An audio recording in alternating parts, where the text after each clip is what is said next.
नमस्कार दोस्तों, मैं हूं ममता तिवारी और आप सभी का स्वागत करती हूं मेरे चैनल ममताज वे में।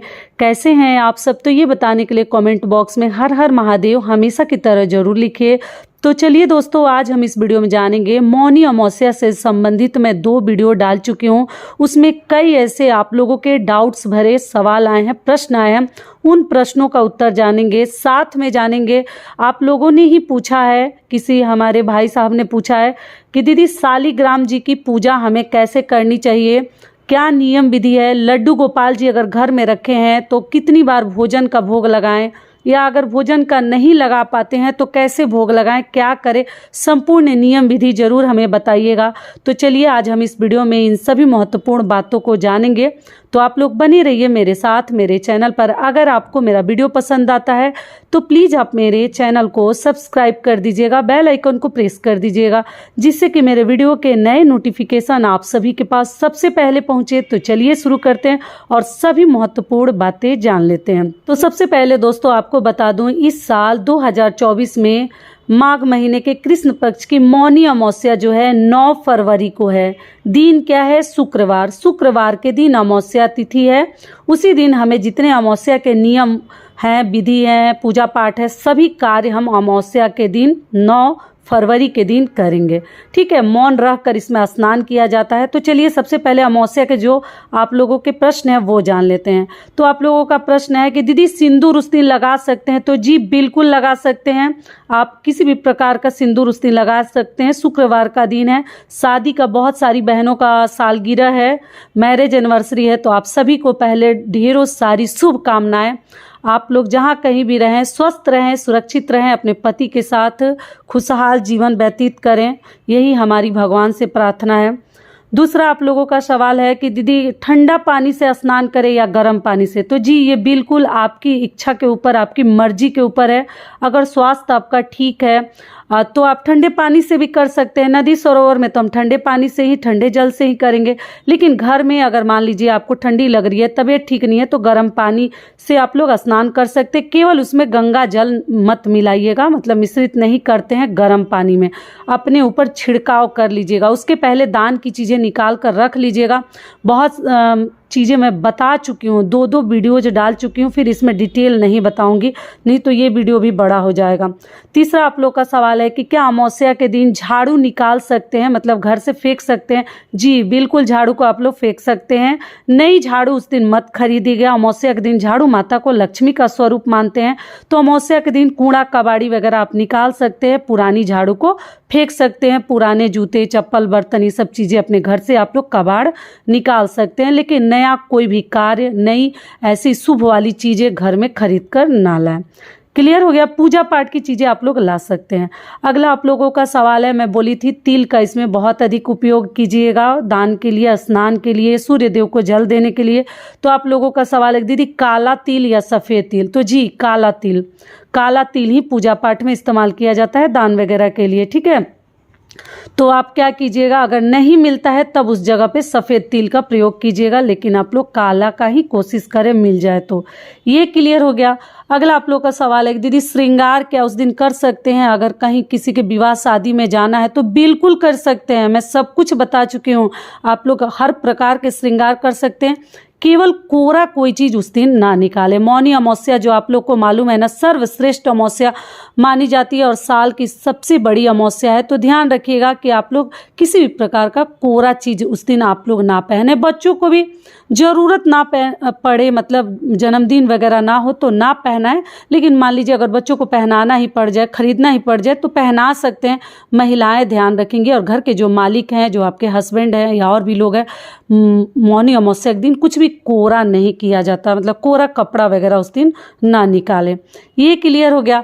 और आप लोग श्रृंगार सभी कर सकते हैं। बाल मत कटवाइएगा, ना आपको बाल कटवानी है, ना आपको बाल धोनी है।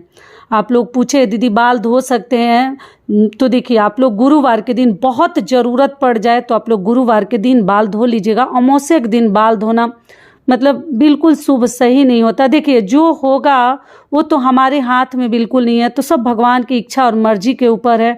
हम ना कुछ कर सकते हैं और ना बचा सकते हैं, लेकिन फिर भी जितना जो नियम बने हुए हैं, जो हमारे बड़े बुजुर्ग कहते हैं, तो वैसा हमें माननी चाहिए। बाकी सभी चीज़ हमें भगवान पर छोड़ देनी चाहिए। तो अमावस्या के दिन आप लोग बाल ना धोए, गुरुवार के दिन भी नहीं धोते हैं, धन की हानि होती है। लेकिन मासिक धर्म का आप लोग गुरुवार के दिन एकदम धो सकती हैं। ये भी मेरी बहनों का सवाल है, तो जी आप गुरुवार के दिन धो लें। और बहुत ज़रूरत पड़ जाए, जिनको विवाह शादी में इधर उधर पार्टी में जाना है, तो गुरुवार को धो लें, लेकिन अमावस्या के दिन बाल मत धोइएगा। ठीक है, ये क्लियर हो गया। अगला आप लोगों का सवाल है हेयर कट। हाँ, हेयर कट मत लीजिएगा। ना गुरुवार को आपको हेयर कट लेनी है, ना आपको अमावस्या के दिन लेनी है, ना शनिवार के दिन। तीनों दिन हेयर कट मत लीजिएगा, थोड़ा हम कम ही सुंदर दिखेंगे। आप लोग मैनेज कीजिएगा। नहीं तो आज बुधवार का दिन है, आज आप लोग हेयर कट, जिसको मतलब पार्लर वगैरह जानी है, तो आप लोग आज के दिन कटवा लीजिए, लेकिन मत करवाइएगा। इन 3 दिनों में तो बिल्कुल मत करवाइएगा, अगर थोड़ा सा भी मेरी बातों को आप लोग वैल्यू देते हैं, इज्जत करते हैं तो।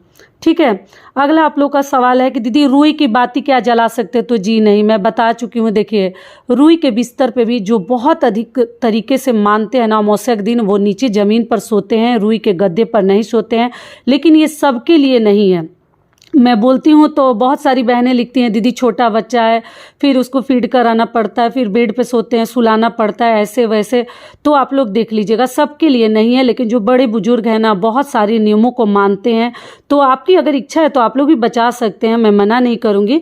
लेकिन नया लोग उतना नहीं बचाते। लेकिन पहले के जो लोग हैं ना, वो रुई के मतलब बिस्तर पे भी नहीं सोते हैं, रुई की बाती भी नहीं जलाते हैं, रुई से उस दिन मतलब परहेज करते हैं, रुई को स्पर्श ही नहीं करते हैं। अमावस्या के दिन नहीं करनी चाहिए। ये क्लियर हो गया। और तेल वगैरह शरीर में आप लोग मत लगाइएगा। बच्चों को लगा सकते हैं। आप लोग पूछें दीदी आप बोली हैं तेल नहीं लगाने को, तो छोटा बच्चा है, बेबी है, तो उसको बिल्कुल बच्चों के लिए सब छूट है और वृद्ध के लिए सब छूट है। लेकिन मान लीजिए वृद्ध को अगर कोई प्रॉब्लम ना हो, तो अमावस्या के दिन तेल नहीं लगाया जाता है। आप लोग थोड़ा सा मैनेज कर लीजिएगा। सिर दर्द वगैरह भी करता है तो मतलब रोग तो नहीं है, लेकिन सरसों तेल, नारियल का तेल, ये सब चीज़ें शरीर में ना लगाए तो ज़्यादा बेहतर है। अगर सही तरीके से मानते हैं तो एक दिन तो बचानी है। लेकिन बच्चों को आप लोग तेल लगा सकते हैं। अगली चीज़ क्या है कि आग वगैरह मत तापिएगा। जैसे ठंडी का दिन है तो बहुत सारे लोग जैसे स्नान करके ना आग के पास बैठ जाते हैं हाथ पैर सेकने के लिए, तो वो सब कार्य मत कीजिएगा। ये सभी कार्य मैं बता चुकी हूँ, आप लोग ध्यान रखिएगा। और चुपचाप से इसमें स्नान कर लीजिएगा, कुछ बोलिएगा मत। स्नान करने के उपरांत आप लोग बोल सकते हैं, ठीक है। लेकिन मान लीजिए गंगा घाट वगैरह जाना है, रिक्शा वाला ऑटो वाले से बोलना है, तो थोड़ा बहुत बोल सकते हैं। और चाय पानी पी सकते हैं। चाय तो मत पीजिएगा, लेकिन पानी पी सकते हैं आप लोग। ये क्लियर हो गया। अगले आप लोगों का सवाल है, चलिए अब जिनका सवाल है कि दीदी शालिग्राम जी की सेवा कैसे करते हैं। और दोस्तों आप लोगों से एक छोटी सी रिक्वेस्ट है, अगर वीडियो पसंद आता है तो चैनल को पक्का सब्सक्राइब कर दीजिएगा और वीडियो को लाइक कर दीजिएगा, क्योंकि आपके एक लाइक से हमें बहुत अधिक हिम्मत और प्रेरणा मिलती है, तो ज़रूर कर दीजिएगा। और थोड़ा सा वीडियो लेट जा रहा है, दीदी बहुत अधिक बिजी हो गई थी कहीं ना कहीं। और आप लोग बोले दीदी मेरा नाम लीजिएगा, नाम लीजिएगा, तो देखिए मैं जब लाइव आऊँगी तो मैं सबका नाम लूँगी और लिख के अब रखूँगी, ठीक है, भूलूंगी नहीं, कोशिश करूँगी। तो चलिए शालिग्राम जी के बारे में बात कर लेते हैं। तो आपको बता दूं, देखिए जो शालिग्राम जी है ना, वो उनकी पूजा जो है पुरुष ही करते हैं। उनको स्नान करवाना एकदम जरूरी है। दोनों समय नहीं, एक समय ही स्नान करवाया जाता है। सुबह के सुबह स्नान कराया जाता है। जब हम सुबह पूजा पाठ करने जाते हैं तो करते हैं, पुरुष ही करते हैं, ठीक है, ये उनकी सेवा। और महिलाएं नहीं करती हैं। कौन सी महिलाएं करती हैं? तो देखिए जो महिलाएं थोड़ा सा एजेड हो गई हैं, उम्रदार हो गई हैं, वही महिलाएं करती हैं। और नई जो महिलाएं हैं, मतलब कम उम्र वाले लोग शालिग्राम जी को स्पर्श नहीं करते हैं। जब तक कि मासिक धर्म आपका समाप्त नहीं हो जाता है, तब तक आपको शालिग्राम जी को स्पर्श महिलाएं नहीं करती हैं। लेकिन जो बूढ़ी बुजुर्ग महिलाएं हैं, जिनका मासिक धर्म समाप्त हो गया, वो लोग शालिग्राम जी को स्नान करवा सकती हैं, ठीक है। ऐसे आपके घर में अगर पुरुष हैं तो वही सेवा करें तो ज़्यादा बेहतर है। उसके बाद हम भगवान को लाल पीले कपड़े से, पीला ही कपड़ा इस्तेमाल कीजिएगा, पोंछ कर फिर चंदन वगैरह लगाकर हम भोग लगाते हैं।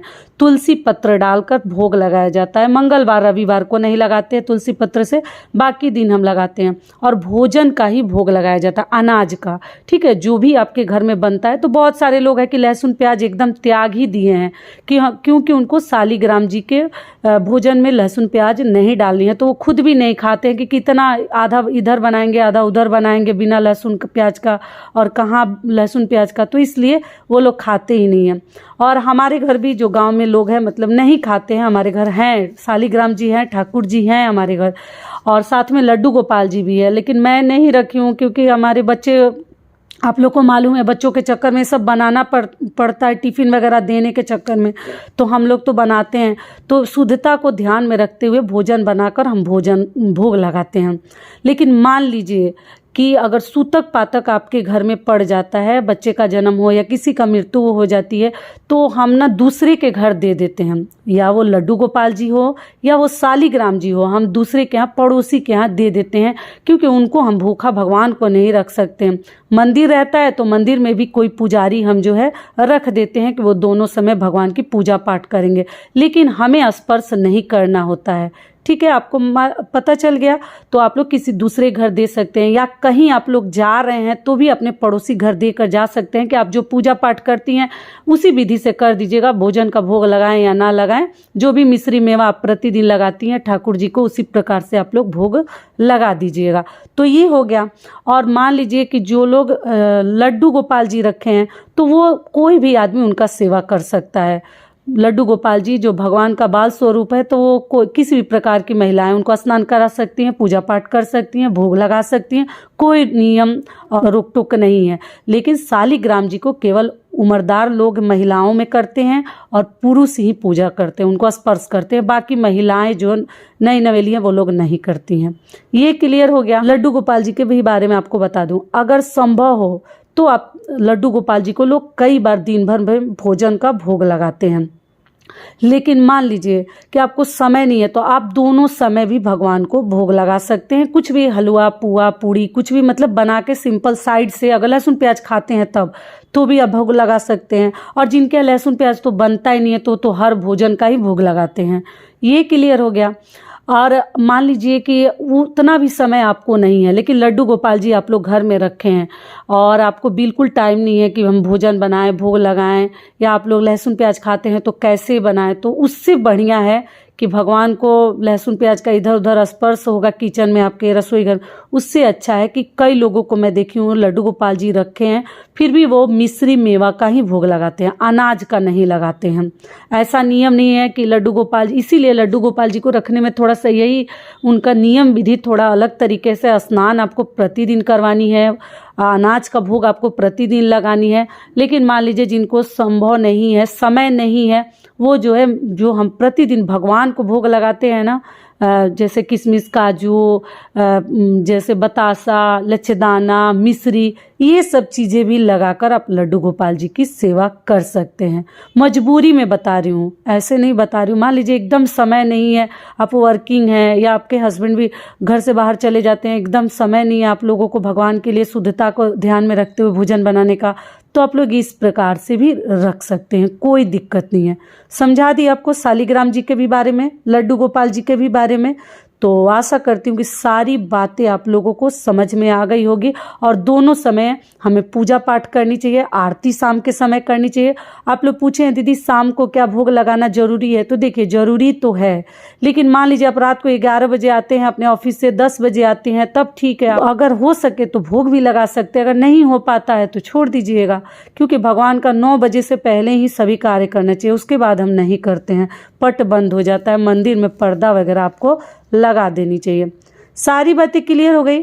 तो ये वीडियो मेरा यहीं तक का था, फिर मिलती हूँ एक नए वीडियो में। तब तक के लिए नमस्कार, स्वस्थ रहिए, सुरक्षित रहिए और जहाँ कहीं भी रहिए खूब खुश रहिए। धन्यवाद।